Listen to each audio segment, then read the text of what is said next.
Open your ears and crack some beers. You are listening to episode 45 of Retro Hangover.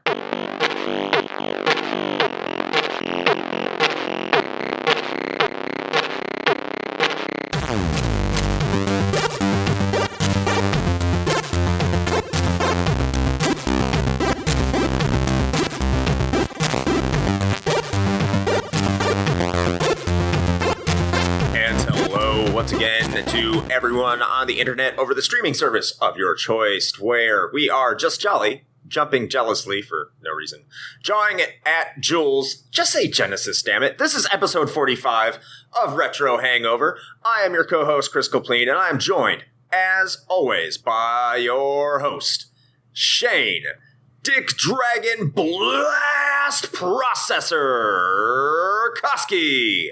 You know, I know that you're recording this from like a hotel right now, yes. And I really hope that you've got some neighbors right now that are just really, really confused. Oh, yeah, the guy who works with me is right behind me, and sometimes you can hear what they say. So they're probably wondering what the fuck I'm doing right now. Being awesome. Yeah. They're all just really jealous. That's probably what it is.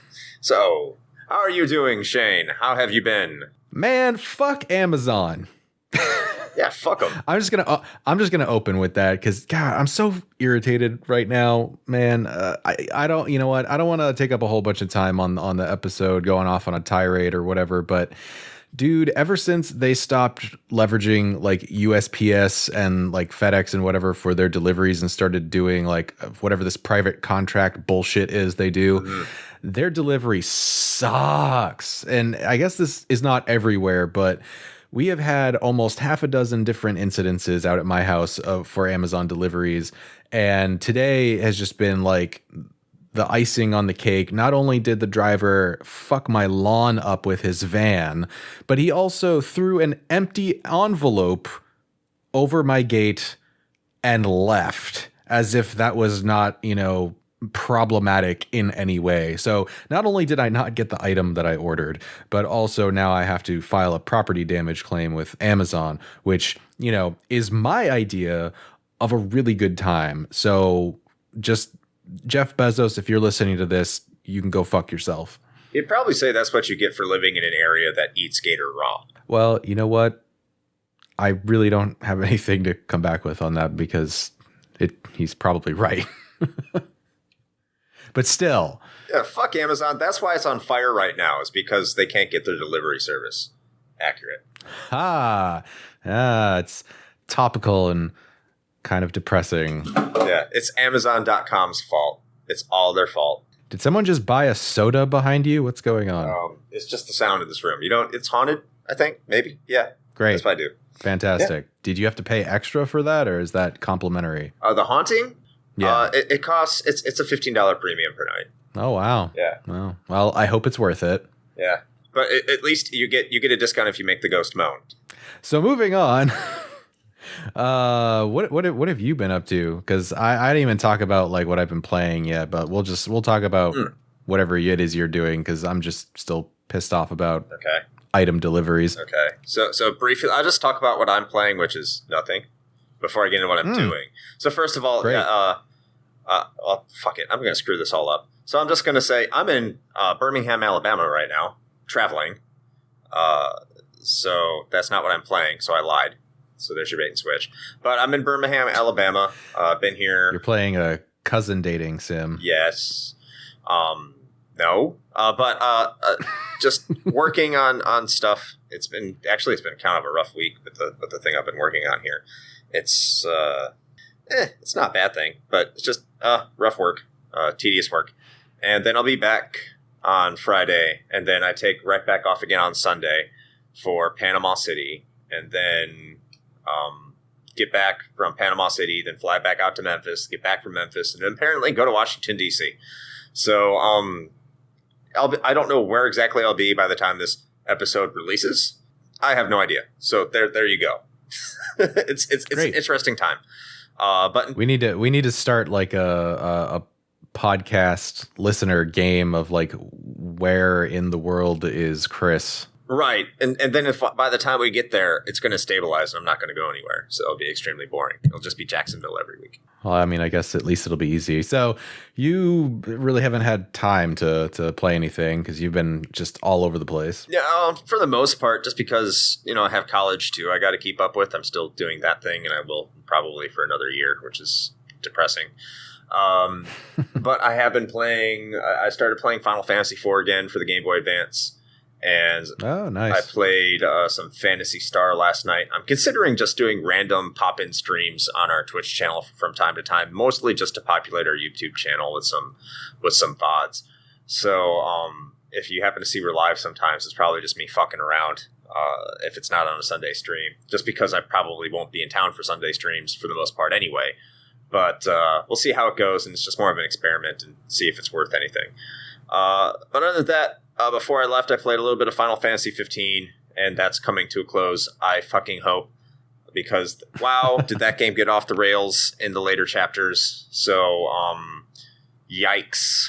You'll get a rapid fire review of that once I complete it. I don't want to give too much away because that's my intention with it. So, how about you? A lot of the same stuff really for right now. Still kind of jumping into Magic the Gathering arena and getting at least some of my daily goals done. I actually started firing up Kingdom Hearts 3 again, finally, and getting back into working towards finishing that game up because I had a lengthy hiatus on that, being distracted by other games. But I can report that it is still very pretty to look at and fun to play. So enjoying that.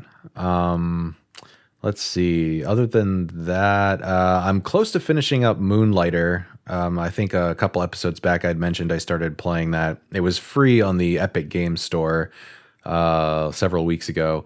And that one I really enjoy, actually. I'm going to be doing a rapid fire review on that for our patron-only bonus audio content feed because I've really enjoyed that. It's basically like Racketeer, but better.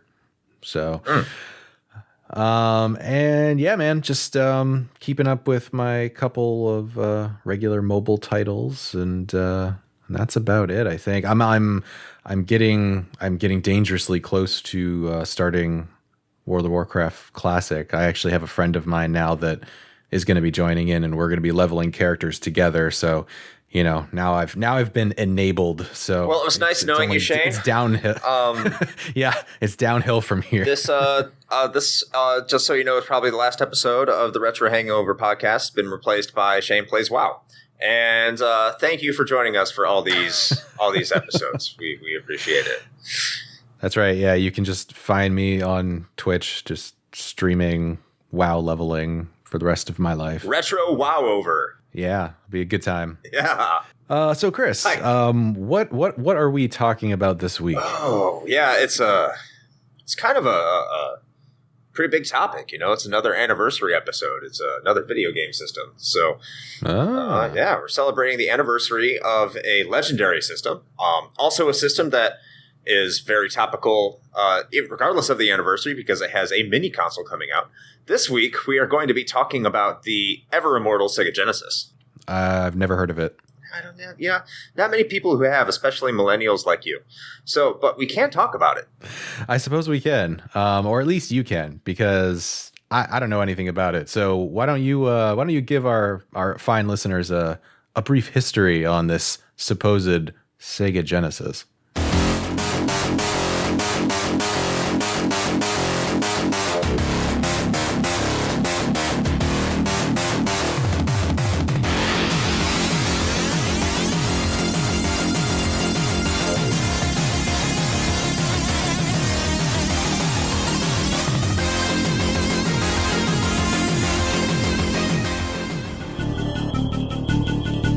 Nintendo is video games.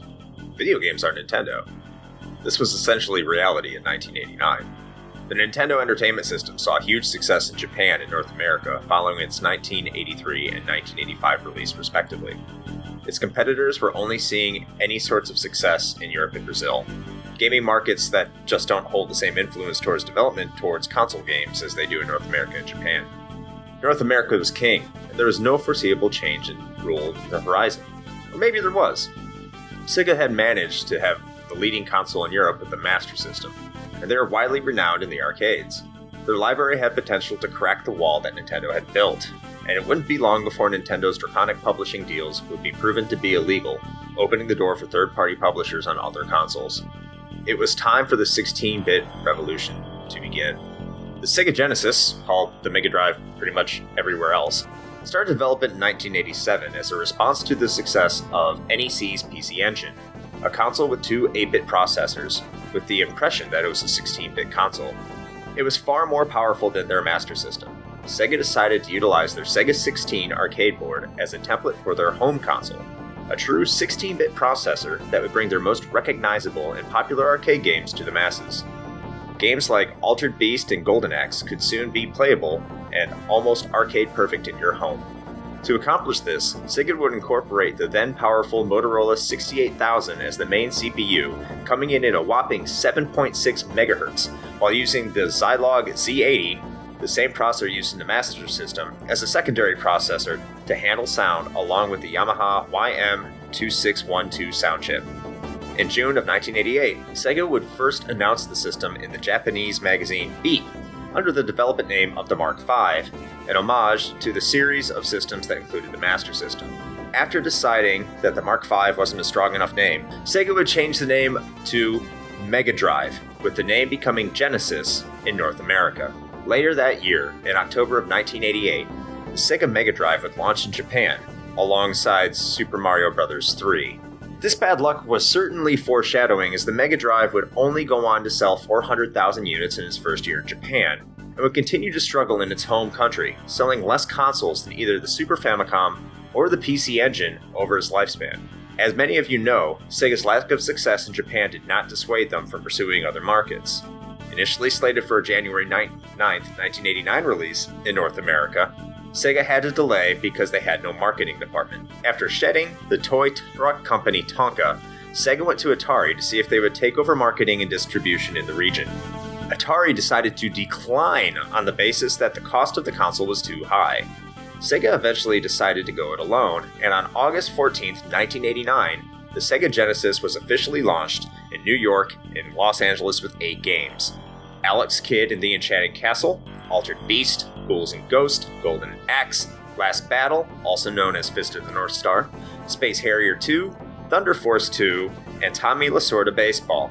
Europe would see the system released a year later in September 1990, despite being Sega's historically strongest market.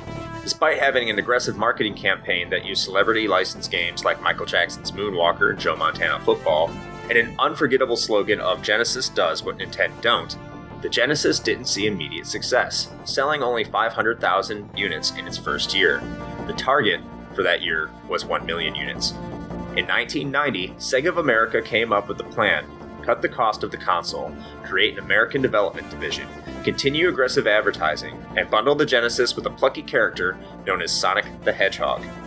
Sales would explode, and by the time the SNES arrived in 1991, the Genesis had become an established commodity with a lower price point and a larger library, not to mention blast processing, a successful made-up advertising term that was used due to the Genesis's higher clock speed compared to the SNES.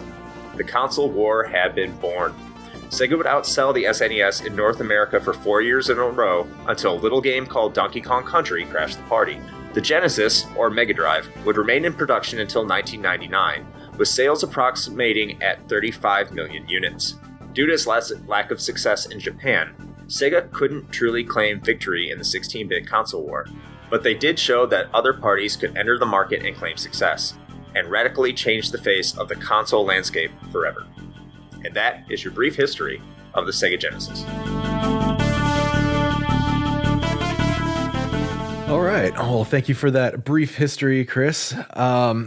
So I feel like this is one of those ones where I think you're going to have a lot more to say about this one, because to me, and I feel like this is probably going to be blasphemy to a number of listeners and probably you as well, but I always kind of saw the Genesis as like that weird like Nintendo knockoff that like some of my friends had that I never owned. That's actually, I would call that fair. That's not really far off that I think a lot of people felt about the Genesis that were our age. Well, I guess that's good then. Maybe I'm not alone. I don't know, because I always see that there's so much love for the Genesis / Mega Drive nowadays, particularly with, of course, people in our kind of age bracket, and I kind of feel like I'm left out of that one because my only real experience with it was going over to a friend's house, one of my better friends, and he had, well, he was a little bit better off than I was, so he had like every console practically, but He was me. specifically, yeah, he was basically you, like minus the weeb part, I think. But he had a Genesis, and so that was really the only time I ever played it, and the real like distinct memory that I have of the Genesis outside of course, like Green Hills Zone in Sonic, which I still contend is the only good Sonic level, is Primal Rage, actually. Yeah, which I believe was also a pack-in for it for a while. And I think it just left such an impression on me because at the time there was never really anything quite like that I had played on my Nintendo. I mean, I'm not saying that Primal Rage was an amazing game or anything, but it was definitely different. Primal Rage is shit. I mean, I was being nice, but yeah. I mean, yeah, it is. It's total shit. But it had like cool ass beasts in it, man. Oh, the concept's cool, having a bunch of monsters and dinosaurs and fart and kill each other. I mean, eat humans. Even though it was on every other system, including the Jaguar. I just find it weird to associate with the Genesis. That's all. I mean, that's just a personal experience. I had never seen the game before, and I honestly don't really think I saw it after. And so the only thing I associate it with is the Genesis. And Green Hill Zone. Yeah, well, and that. Yeah, sure. Okay, so my initial playing with the Genesis was over at one of my neighbor's house when I was, it was before the Super Nintendo even came out, which would make sense, of course. So they had a Sega Genesis, and for the life of me, I couldn't remember what games they had forever, just because, as a kid, I don't remember what games there were, and I didn't know what the Genesis was. I just knew what the NES was, and I barely knew what that was. Just I had Double Dragon and Super Mario Brothers, and those were the only games I really knew. So I went over to their house, and they had this, this sleek black system with this cool-looking 3-button controller that looked really edgy and mature, and looked more like an adult product. It looked something cool, like something very 90s cool. And it still looks cool today, but back then it was like very cutting-edge 90s cool. And they had... Well, I mean, their advertising campaign definitely leaned into that, for sure. Oh, absolutely. And of course, it was a black console, and I mean, you had the Atari VCS that had the wood grain, and then you had the NES that was the gray console, and you just had this sleek black console that was just cool. Everything about it was just very, very cool. And they had Sonic the Hedgehog and I think Outrun. And I don't remember playing Outrun much back then. I don't think I cared for it because I was an idiot. But I really liked Sonic the Hedgehog, and I would go over there to play Sonic the Hedgehog, and they would later end up getting Sonic 2. And of course, another one of my friends had a Genesis as well. But it wasn't the first 16-bit console I got. That would be the Super Nintendo. So I got the Super Nintendo before I got the Sega Genesis. But, prices continued to drop for the Genesis, and they came out with a really cool bundle. They came out with the Streets of Rage 2. I think they call it the Fighter Pack back then. And it was a Model 1 Genesis. They're still selling Model 1s before the Model 2. And it was a model that didn't have high definition graphics across the top. It was, but everything else was the same. And it came with a turbo controller called the Megafire, and it came with Streets of Rage 2. And I played the hell out of that game. And my friends played the hell out of that game. We played together all the time. And I think that's why Streets of Rage 2 to this day is still my favorite video game of all time, because it's just very playable, and I have such fond nostalgic memories behind it. But I was still considered the Genesis my second tier console. I never really liked it as much as the Super Nintendo.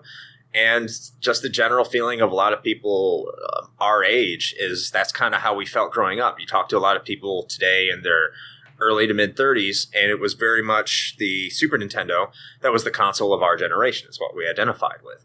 But that's not to say, Sure, yeah.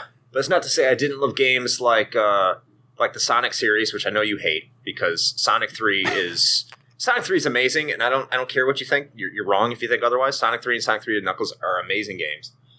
The Shining Force series is really good, and you also have the Phantasy Star games, which are really good. And those are the games I played back then. More so Phantasy Star 4 and Shining Force, because I still don't like Phantasy Star 2 or 3. They're not really high on my list, but that's all I really played back then until I got into the Castlevania series. And again, I didn't think Bloodlines was anywhere near as good as Super Castlevania 4. But flash forward to today, and I don't have a Super Nintendo or any Super Nintendo games in my house. I have a very, very large Sega Genesis collection, though. And there's a lot of reasons for that. One is just because affordability. And two is because a lot of the Sega games that were coming out were they were faster paced. They were more arcade oriented. And I've noticed as I've gotten older, I've been much more attracted to those kind of games as opposed to the more elongated, slower platforming games that the Super Nintendo had to offer. So, yeah, I've definitely matured into being more of a Sega fan today than a Nintendo fan for various reasons.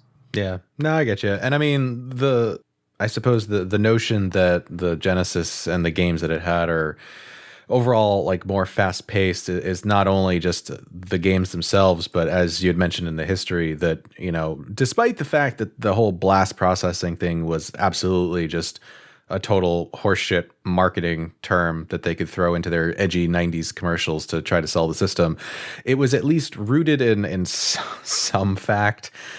Just that the Genesis CPU was actually faster. And so because of that, development for games on that console afforded them the ability to create faster paced games because you wouldn't suffer from a lot of the problems that some other consoles had, like, you know, slow down and things like that. I mean, we talked about that on one of the more recent rapid fire reviews that I did for a side scroller shooter. And that game, actually any of those, whether it be like, you know, Life Force, which was NES, or Gradius 3, which was Super Nintendo, they all suffered from that same problem of, you know, once you got X number of sprites on the screen, everything slowed to a crawl. Right. And that wasn't as much of an issue with the Genesis just because of the hardware that it had in it. So there was actually physical, you know, kind of evidence for backing that whole thing up. And interestingly, even though it seems, and of course this is sort of like anecdotal for us, I guess, but even though it seems that the Super Nintendo is really the thing that I think most of the people that I know, and I think the people that you know, kind of identify with more than the Genesis. Statistically, overall, the Genesis actually outsold Nintendo on a worldwide scale by quite a big margin. No, with of course a big part of that being Brazil. no, not worldwide. Worldwide, the Super Nintendo is still king by a wide margin. Are you sure about that? Yeah. Sega is estimated to be around 35 million. The Super Nintendo is almost 50 million. Okay. And that a lot of that has to do with Japan, because in Japan the Mega Drive or Genesis sold like the Xbox. Well, sure, but then again, like the Super Nintendo, like hardly even made an impact in, you know, a better part of Europe, especially compared to like the Mega Drive and a lot of the other like microcomputer systems that were, you know, kind of more popular at the time. And like I said, there's also Brazil, which basically Sega is like the Disney of Brazil over there. They're nuts for Sega products. Like, in fact, there's actually a company out there that's still manufacturing Mega Drives today. And Master Systems, Tectoy. Yeah, Tectoy, yeah. But yeah, I mean, it's still technically being produced. The Sega Genesis is still being produced in Brazil by Tectoy to this day, in a form, not like we knew it. But sure, it still exists to an extent. But in America, the key thing is in North America, the sales figures on who exactly won the North American battlefront for the console war, that is up for debate. It's to be determined whether or not Sega ended up taking most of the market share from Nintendo because it was outselling Nintendo for most of the console war. Not by a lot, not by a wide margin, but they certainly were outselling them. And the estimate is Nintendo eventually pulled away in like 94, 95, 96, where the Super Nintendo still had momentum because you had, Donkey Kong Country 1, 2, and 3, you had Killer Instinct, you had Star Fox, you had those really cutting-edge graphical games, whereas Sega started focusing more on like the 32X and just completely shitting the bed with the Sega CD 32X and Sega Saturn, and ultimately caused their demise. They couldn't figure out what they wanted to do. And that's kind of the sad thing about the death of the Genesis, is just it didn't die a natural death. It died because they added cancer cells to it and decided that was the best course of action. Yeah, it is really unfortunate, actually, because by all rights, at least on paper, really bad company decisions aside, the Genesis in a lot of ways is the superior console. I mean, it's got better hardware, and Sega was actually, kind of ahead of their time in a number of ways. In some ways even that people weren't even apparently prepared for. I mean, technically Sega had made official wireless controllers for the Genesis, but they weren't very well received at the time, and so they kind of backed out of that, which was strange because, of course, now most people would balk at, having to use a wired controller for anything, but they were, probably one of the first to actually do it officially. And not only that, but the Genesis had a modem in it. Like, you could connect to the internet with a Genesis and play games, online. And a little bit later in the cycle, I think it was like the mid 90s or something, they had the Sega Channel. Was it the Sega Channel? Yeah. So a couple of notes with that. In terms of hardware superiority, yes, the CPU clock speed for the Sega Genesis is higher than the Super Nintendo. It's almost twice the speed. Yeah. Super Nintendo was like 3.58 megahertz. However, the Super Nintendo had a better sound chip, and the Super Nintendo had a higher color palette by quite a bit. And in fact, the color palette for the Sega Genesis, in terms of colors on screen, is lower than the TurboGrafx 16 or PC Engine. So, in terms of actual graphical capability, you could argue that the Sega Genesis wasn't really there, and that's to be expected. I mean, the system was being developed in 1988, whereas the Super Nintendo was being developed in a year after or a year or two after. So they definitely had more at their disposal. But you're right, Sega was very, very cutting edge, more so than the Super Nintendo was, just because, Sega Genesis did have that modem, and it didn't come out in Japan. They were thinking about releasing it. It was called the Mega Modem. And if you look at a lot of early Sega Genesis advertisements, they wanted to come out with that. So when you look at what they were doing in Japan, like, they had side stories that you could download for the Phantasy Star series, or you could play, online competitive Mahjong. And yes, the NES had, which is exactly what I want to do. Yeah, let's play Mahjong on our Sega Genesis instead of in real life. That's kind of what we do today anyway. But like, the NES had a modem too, where you could trade stocks and manage your bank account. You could do that with the Genesis too. But yeah, I know, crazy, right? But that's why you get a video game console, to manage your bank accounts. Absolutely. I mean, how else do you think I bought all that sweet electronics hardware with my stock dividends? You bought them from your Genesis. That's right. 89. But it's crazy because Wolf of Wall Street, but from the bedroom. Yeah. The Sega Channel was essentially like the Satellaview that the Super Nintendo had in Japan, but it was all over. Like, everyone had it. It wasn't limited to a region. And as far as the wireless controllers go, I own a set, and they're cool, but they're IR. And that's why they weren't terribly well received. And just the nature of everything. Rough. Yeah. I have one pair, and the reason why is I don't know if I've shared my Crusader of Senti story, but I'll just kind of give an abridged version. So I was at a retro game store, and I ended up getting 6 or 7 very expensive games and one wireless controller with the adapter for the Sega Genesis for $50. Yeah, it's pretty crazy. I pretty much swindled some guy who was trying to pawn his games off to this retro gaming store. And I feel terrible about it now because I didn't know.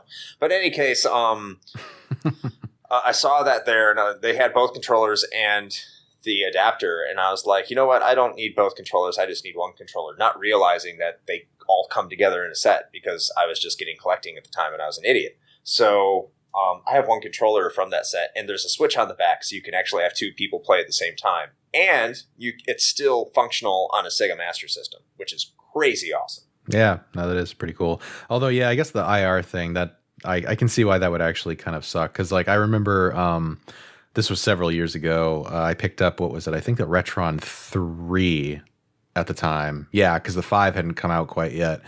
And that system had IR wireless controllers, and my God, that sucked. Yeah, it's IRs because you have to keep the controller at a certain level, and you can't move it up and down. And you know how we all are playing those old retro games where we're trying to pretend like we're actually driving a fucking car by moving our car, controller left and right with the vehicle, and you can't do that. Listen, it is scientifically proven that if you lean hard to one side or the other, your car will turn faster. It's a fact. And then when you need to do something really serious and focus, you have to lean forward. It's required. You have to hunch. The hunch is real. Exactly. Yeah. So I want your opinion on something, because I think you've got some better like overall knowledge of the history of the Genesis than I do. Do you think the Genesis would have been more successful than it was if Nintendo hadn't been purposefully pulling some like power moves and convincing like stores not to stock the Genesis, or they would pull out, and some of those other like anti-competitive things like that? Like, do you think that had a big enough impact on their sales in Japan? Okay. And the reason I say that is because the most popular format for video games in Japan is RPGs. And sure, just like any market trends with any system, is you're going to go where your favorite company is for the most part, or your favorite series is for the most part, right? So when you look at America, like North America, and you had Street Fighter 2, like Street Fighter 2 probably slowed down the Genesis's momentum, because Street Fighter 2 came out for the Super Nintendo, and fighting games were all the rage here in North America. So it actually probably slowed down the Genesis's momentum that it created with Sonic the Hedgehog. It ended up getting Street Fighter 2 later, but again, you had a 3-button controller versus the versatility of the Super Nintendo controller that had 6 buttons by default. So you go to Japan, and you look at the Sega Genesis's RPG contingency, its RPG library, and it's total trash. And that's not to say that the games themselves are trash, right? But there ain't shit on there. You got like Phantasy Star, you got Landstalker, you got Shadowrun, and you got Shining Force, and that's pretty much it. You don't have Final Fantasy, you don't have Dragon Quest. So if I'm a Japanese, game player, where the Sega Master System and Mark III didn't do very well either, and for many of the same reasons. I mean, again, all they had was like Phantasy Star and some shitty game called Miracle Warriors. I'm not buying the Sega Genesis. I have Dragon Quest 3 I need to play. I have Super Mario Brothers 3 I need to play. Sure. Why? But in Europe, you have to remember that the Master System was already established, so Sega was a known quantity. So it was always going to be a battle there. And again, that's what kind of made the Super Nintendo a big deal in Europe, was Street Fighter 2. And again, that slowed down the Genesis's momentum. Okay. Yeah, I was just curious about that, because I mean, I think they had a pretty small window to actually throw their weight around. It was maybe only the first like year or so, because once Sonic the Hedgehog kind of landed, it was sort of impossible for them to stop retailers from picking up on that craze anyway. But I think in the beginning they were trying to do all they could to keep them out of the market if possible, but seems like it maybe wasn't that huge of an impact. Oh, the other thing in Japan too is another great feature of the Genesis is its shmups, its shooters. It has a lot of great shooters. It has far more great shooters than the Super Nintendo does. But probably also because they actually ran better on it. Yeah, they could actually run on it. Not that they ran. They actually ran. They could run. They not ran better. They actually could function. But the same was said about the PC Engine or TurboGrafx 16, especially when I say PC Engine, specifically for the reason of Japan, because you have to remember the PC Engine came out in 87, and graphically at their height, it's hard to tell the difference between a PC Engine game and a Genesis game. So if you already have a PC Engine and you're into shmups, and that's where you go for shmups in Japan, because they didn't have a lot of RPGs on the PC Engine either until the CD came out. Why are you going to buy a Genesis? There was just so like it was really, really hard for Sega to break out, and Sonic was a uniquely American. He was a uniquely American mascot, which is why it's so propelled Sega in North America. It's all that attitude and chili dogs. It was totally attitude and chili dogs, man. That's why he's so fast, because he's farting, and it's propelling him with the power of blast processing. So that's what that really means. Finally, the truth comes out. You heard it here first. Sure. Yeah, I don't know. Like I guess the interesting thing too is like in some ways, I guess maybe you could argue that the Genesis was kind of a victim of some of its own innovation. Like for instance, back in the day, for any of you youngins listening who complain about paying, $50 or $60 for a video game. Fun fact, video games, brand new games have been like in the $60 price range for decades now. It's one of the actually few things that somehow have not fallen victim to inflation. And actually, we are better off now than we were back then. So there wasn't this concept, right, of like a flat rate for a new game.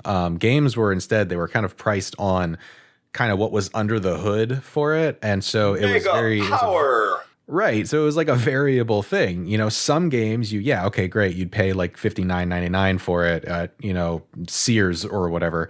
But then you'd have other ones that were on the shelf next to it that were like $70 or something like that. And so following that logic, because the Genesis did have, some better processing power, and, they eventually came up with a technology that was pretty similar to the Super FX that was in the Super Nintendo.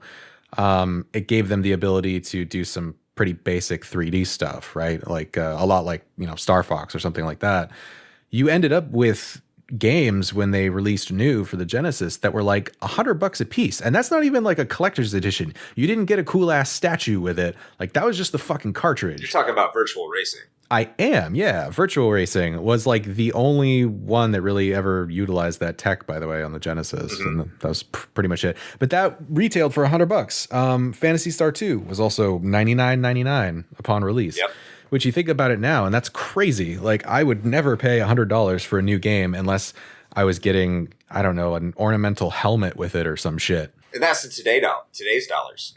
Because this is like 1988, 1989. So you have to think $99 or $95 and 1989 bucks is like what?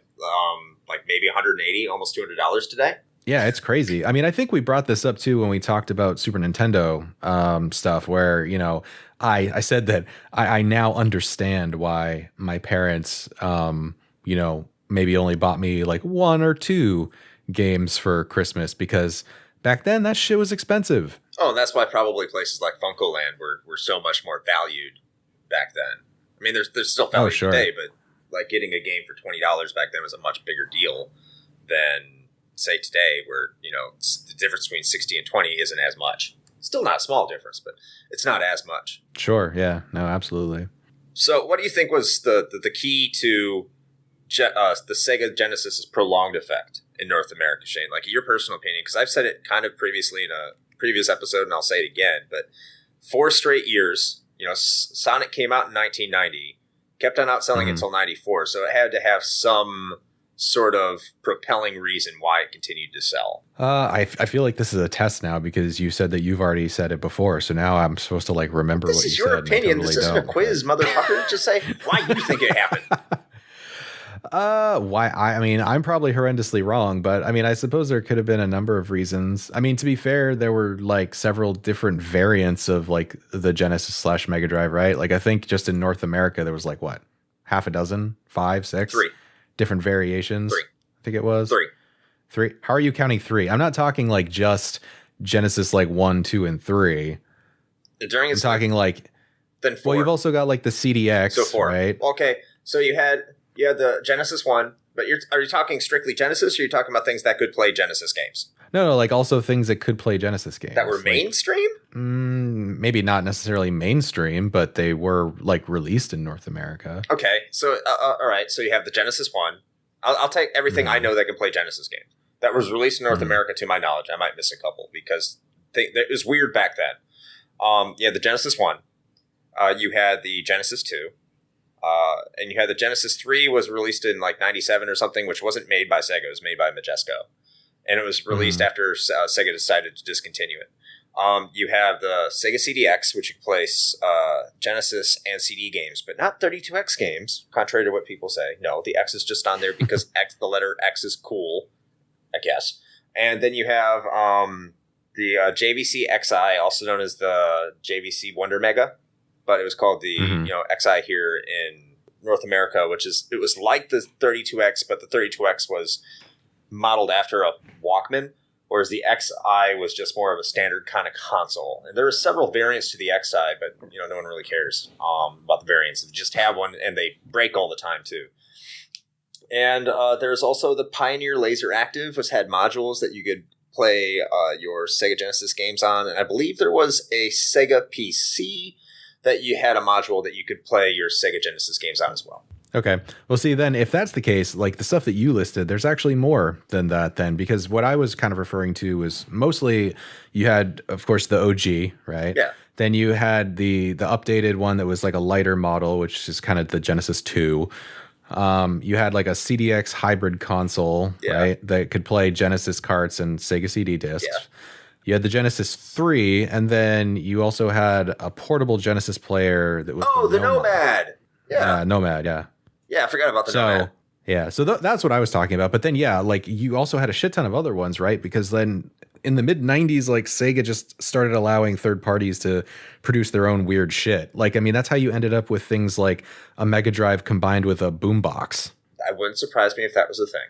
Yeah, apparently it is. Yeah, but did it I don't think it was here though. Yeah, no, I don't think it was here. It was in Japan. It was called called the Aiwa CSD GM1, which was a Mega Drive with a boombox on top of it. Yeah, that's probably accurate. Which, by the way, if you're like under 20 years old or something, you might want to go ask your parents what a boombox is, or Google it. It's fine. No, go talk to your parents. They don't know who they are. So, Bond. A boombox, and if you do, well, yeah, they probably should talk to their parents because if they Google it, they'll probably think it's a Transformer or something. Is that a Decepticon, Mom? No, well, that's a vibrator. Actually, I was trying to remember what the hell the name of the actual boombox Transformer was. Okay, so you're talking about variants, and how do you think that contributed to the Genesis' success?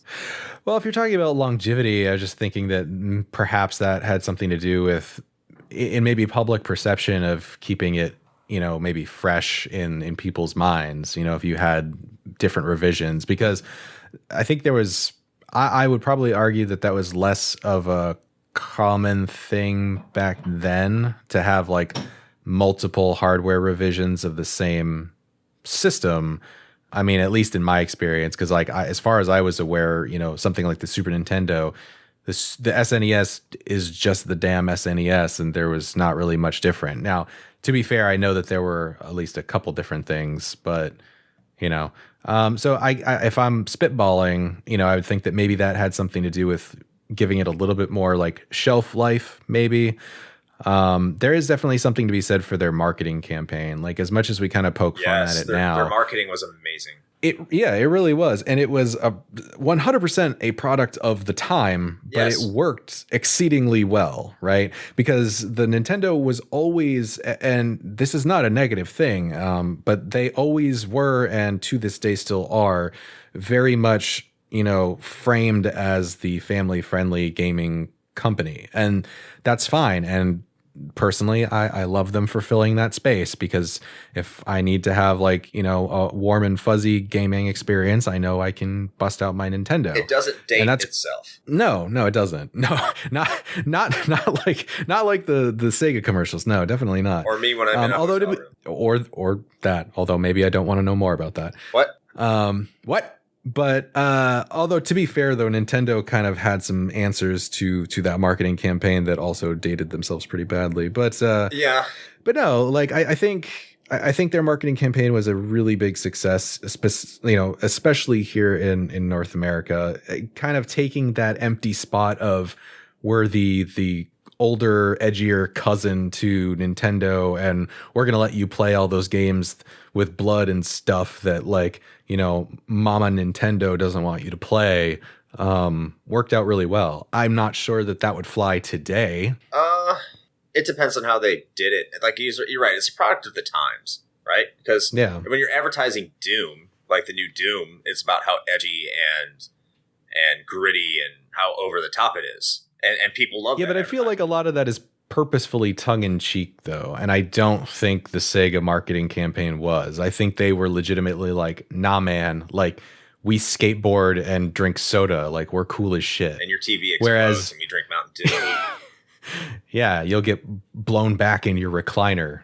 You know, I'm sure there was some tongue-in-cheek to it. The 90s was very just tongue-in-cheek in general. I don't know. I think some of that stuff took itself a little too seriously. Unfortunately. I'm just trying to pretend that's how it was.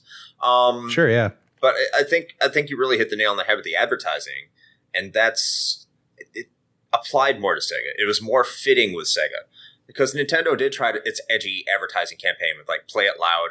So you, like, play it loud with the Game Boys and... now you're playing with Power Superpower isn't very edgy, but then when they tried being edgy, they were trying to be edgy with like Yoshi and Kirby.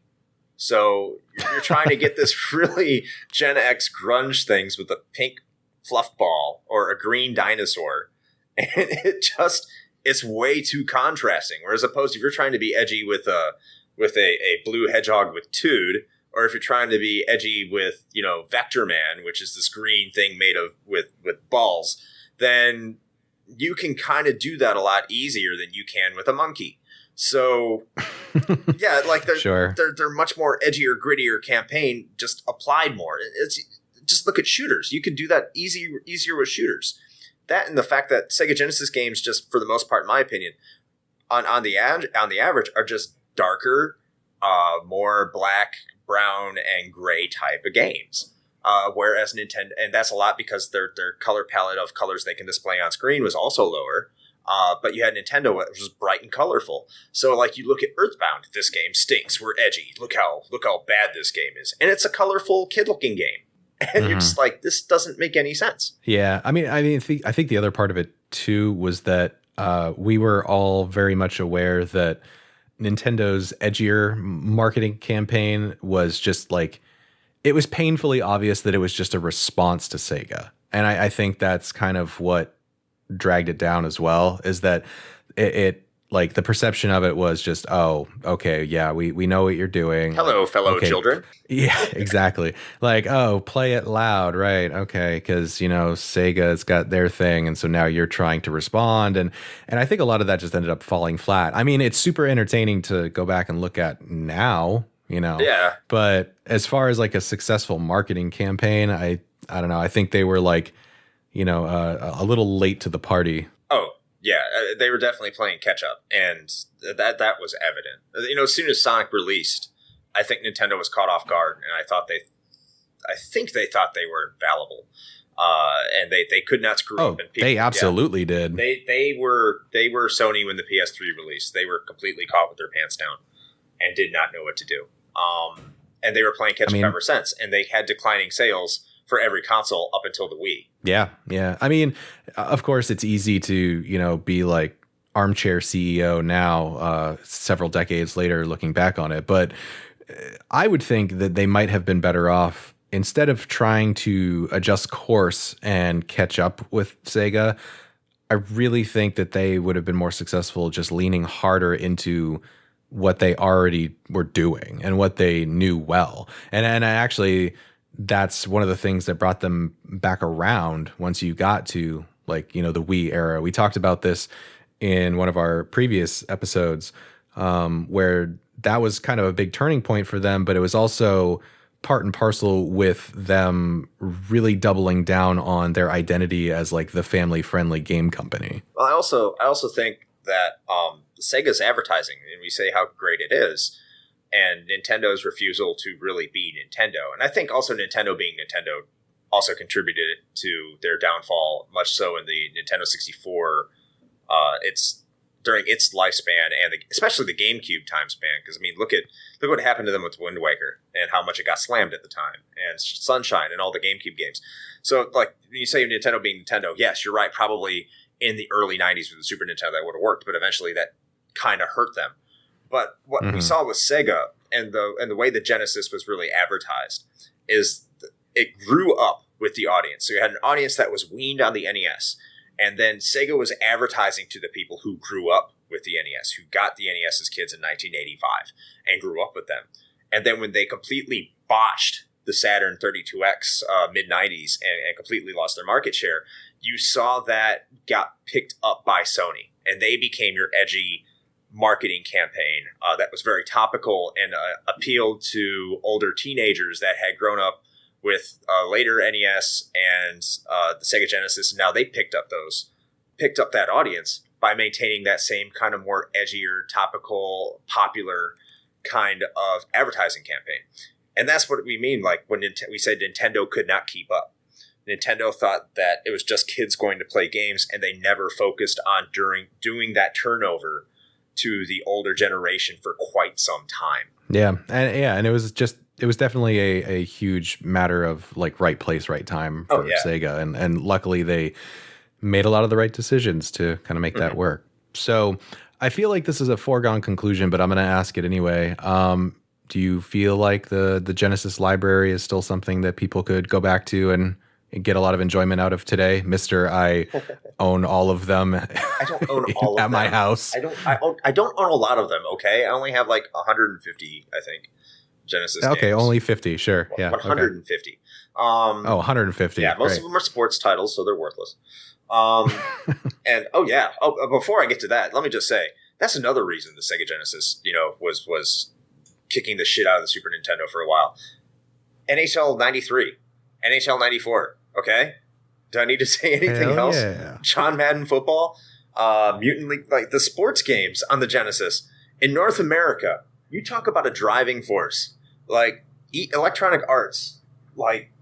Holy shit, did they really sell some Genesises? That was like that was your older teenager playing those games. That was not the market. Like the Super Nintendo did not have that market.